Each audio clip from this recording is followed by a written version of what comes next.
Hi friends, ಎಲ್ಲರಿಗೂ ನಮಸ್ಕಾರ. ರೇಖಾ ಅಡುಗೆಗೆ ಸ್ವಾಗತ. ಬನ್ನಿ, ಇವತ್ತು ಈಸಿಯಾಗಿ ಮನೆಯಲ್ಲೇ ನಿಮಗೆ ಬೆಣ್ಣೆ ಮುರುಕು ಮಾಡೋದು ತೋರಿಸ್ಕೊಡ್ತೀನಿ. ತುಂಬಾ ರುಚಿಯಾಗಿರುತ್ತೆ. ಇದನ್ನು ಮಾಡಿ ನೀವು ಸ್ಟೋರ್ ಮಾಡಿ ಇಟ್ಕೊಬೋದು. ತುಂಬಾ ಟೇಸ್ಟಿಯಾಗಿ ಸುಲಭವಾಗಿ ಮಾಡ್ಕೊಬೋದು. ಇದಕ್ಕೆ ಬೇಕಾಗುವ ಇಂಗ್ರೀಡಿಯೆಂಟ್ಸು 1 ಕಪ್ ಆಗೋಷ್ಟು ಅಕ್ಕಿ ಹಿಟ್ಟು ತೊಗೊಂಡಿದ್ದೀನಿ, ಸುಮಾರು 200 ಗ್ರಾಮ್ ಆಗೋಷ್ಟು. ಮತ್ತು ಇಲ್ಲಿ ಬೋಂಡಾ ಬಜ್ಜಿಗೆ ಯೂಸ್ ಮಾಡೋವಂಥ ಕಡಲೆ ಹಿಟ್ಟು 2 ಟೇಬಲ್ ಸ್ಪೂನು. ನೆನಪಿರಲಿ, ನಾನು ತೋರಿಸ್ತಾ ಇದ್ದೀನಲ್ಲ ಆ ಸ್ಪೂನಲ್ಲಿ, ಅದೇ ಸ್ಪೂನಲ್ಲಿ 3 ಸ್ಪೂನ್ ಆಗೋಷ್ಟು ಹುರ್ಗಡ್ಲೆ ಹಿಟ್ಟು, ಅಂದರೆ ಚಟ್ನಿ ಯೂಸ್ ಮಾಡ್ತಿರಲ್ಲ ಕಡಲೆ ಪಪ್ಪು, ಅದ್ರ ಪೌಡ್ರು. ಒಂದು ಅರ್ಧ ಟೀ ಸ್ಪೂನು ಜೀರಿಗೆ, ಒಂದು ಅರ್ಧ ಟೀ ಸ್ಪೂನ್ ಆಗೋಷ್ಟು ಬ್ಲ್ಯಾಕ್ ಎಳ್ಳು, ಒಂದು ಅರ್ಧ ಟೀ ಸ್ಪೂನ್ ಆಗೋಷ್ಟು ಓಂಕಾಳು, 2 ಟೇಬಲ್ ಸ್ಪೂನ್ ಆಗೋಷ್ಟು ಬೆಣ್ಣೆ ತೆಗೆದಿಟ್ಕೊಂಡಿದ್ದೀನಿ. ಇದ್ರ ಬದಲು ತುಪ್ಪನ ಯೂಸ್ ಮಾಡ್ಕೋಬೋದು. ಬಟರ್ ಚಕ್ಲಿಗೆ ಬಟರೇ ಯೂಸ್ ಮಾಡಬೇಕು. ಮಾಡೋದಕ್ಕೆನೆ ರುಚಿಗೆ ತಕ್ಕಷ್ಟು ಉಪ್ಪು, ಹಾಗೆ ಚಕ್ಲಿ ಪಾತ್ರೆ ಇಟ್ಕೊಂಡಿದ್ದೀನಿ. ಇವಾಗ ಯಾವ ರೀತಿ ಮಾಡೋದು ಅಂತ ನೋಡೋಣ. ನೋಡಿ, ಈ ಬೆಣ್ಣೆ ಮುರುಕು ಮಾಡೋದಕ್ಕೆ ಸ್ವಲ್ಪ ಡಿಫ್ರೆಂಟಾಗಿ ತೋರಿಸ್ತಾ ಇದ್ದೀನಿ, ಹಂಗಾಗಿ ನಾನು ತುಂಬಾ ಟೇಸ್ಟಿಯಾಗಿತ್ತು. ಸೊ ಇದನ್ನು ನೀವು ಸಹ ಟ್ರೈ ಮಾಡಿ ನೋಡಿ, ತುಂಬಾ ಇಷ್ಟಪಡ್ತೀರಾ. ಈಗ ಒಂದು ಬೌಲ್ಗೆ ಕಡಲೆ ಹಿಟ್ಟು, ಬೋಂಡಾ ಬಜ್ಜಿಗೆ ಯೂಸ್ ಮಾಡೋವಂಥ ಮತ್ತು ಕಡಲೆ ಹಿಟ್ಟು ಹಾಕಿದ್ದೀನಿ, ಮತ್ತು ಹುರ್ಗಡ್ಲೆ ಹಿಟ್ಟು ಹಾಕಿದ್ದೀನಿ, ಅಜ್ವೈನು ಅಕ್ಕಿ ಹಿಟ್ಟಿದೆಲ್ಲ ಹಾಕ್ಕೊಂಡಿದ್ದೀನಿ. ಅಕ್ಕಿ ಹಿಟ್ಟು ಮನೆಯದಾದರೂ ಯೂಸ್ ಮಾಡ್ಬೋದು, ಅಥವಾ ಅಂಗಡಿಯಿಂದ ತಂದಿರೋದಾದರೂ ಯೂಸ್ ಮಾಡ್ಕೊಬೋದು. ಮತ್ತು ಬ್ಲ್ಯಾಕ್ ಎಳ್ಳು. ಇದಕ್ಕೆ ಖಾರ ಬೇಕಾಗೋದಿಲ್ಲ, ಸೊ ಬೆಣ್ಣೆ ಮುರುಕಲ್ವ, ಖಾರ ಬೇಕಾಗೋದಿಲ್ಲ, ಅದಕ್ಕೋಸ್ಕರನೇ. ಈಗ ರುಚಿಗೆ ತಕ್ಕಷ್ಟು ಉಪ್ಪು ಹಾಕ್ಕೊಂಡು ಚೆನ್ನಾಗಿ ಮಿಕ್ಸ್ ಮಾಡ್ಕೊತಾ ಇದ್ದೀನಿ. ನಿಮ್ಮ ಹತ್ರ ಏನಾದರೂ ಕಡಲೆ ಹಿಟ್ಟಿಲ್ಲ ಅಂದರೆ ಪರವಾಗಿಲ್ಲ, ಸ್ಕಿಪ್ ಮಾಡ್ಕೊಳ್ಳಿ. ಹುರ್ಗಡ್ಲೆ ಹಿಟ್ಟಾದರೂ ಮೇಯ್ನ್ ಹಾಕಲೇಬೇಕು. ಮತ್ತು ಇದಕ್ಕೆ ಬಟರ್ ಮುರುಕಾಗಿರೋದ್ರಿಂದ ಬೆಣ್ಣೆ ಯೂಸ್ ಮಾಡಿ, ಅವಾಗೇ ನಿಮಗೆ ಟೇಸ್ಟ್ ಒರಿಜಿನಲ್ ಸಿಗೋದು. ನಿಮಗೆ ತಿಂದಿದ ತಕ್ಷಣವೇ ಬಾಯಲ್ಲಿ ಕರಗುತ್ತೆ, ಅಷ್ಟು ರುಚಿಯಾಗಿರುತ್ತೆ.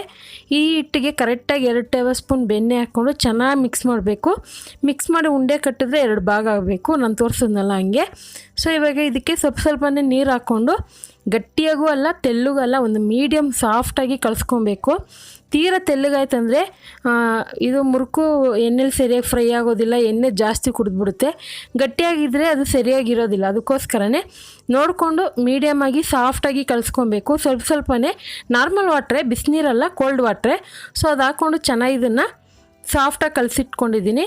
ನೆನಪಿರಲಿ, ಸಾಫ್ಟಾಗೋಲ್ಲ ಗಟ್ಟಿಯಾಗೋಲ್ಲ, ಒಂದು ಮೀಡಿಯಮ್ ಸಾಫ್ಟಾಗಿ ಕಲಿಸ್ಕೊಬೇಕು.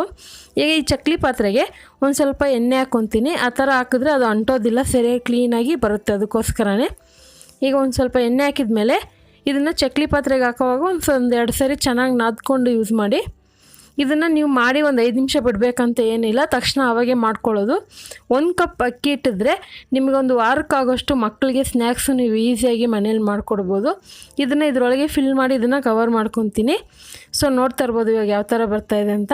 ನಿಮ್ಗೆ ಈ ಥರ ಬೆಣ್ಣೆ ಮುರುಕು ಮಾಡೋ ಥರ ಬೇಡ, ಚಕ್ಲಿ ಥರ ಬೇಕಂದರೆ ಚಕ್ಲಿ ಥರನೂ ನೀವು ಸೌಟ್ ಮೇಲೆ ಇಟ್ಟು ಆನಂತರ ಎಣ್ಣೆಲಿ ಹಾಕ್ಬೋದು. ಸೊ ಎಣ್ಣೆ ಕಾಯಕ್ಕೆ ಇಟ್ಕೊಂಡಿದೆ, ಎಣ್ಣೆ ಚೆನ್ನಾಗಿ ಕಾದಿದೆ. ಇವಾಗ ಇದನ್ನು ಹಾಕ್ಕೊತಾ ಇದ್ದೀನಿ. ಇದೇನು ಡಿಸೈನಾಗೆ ಬೇಕು ಅಂತಲ್ಲ, ಹಾಗೆ ಹಾಕ್ತಾಯಿದ್ದೀನಿ, ನಿಮಗೆ ಈಸಿ ಆಗುತ್ತೆ, ಅದಕ್ಕೋಸ್ಕರನೇ.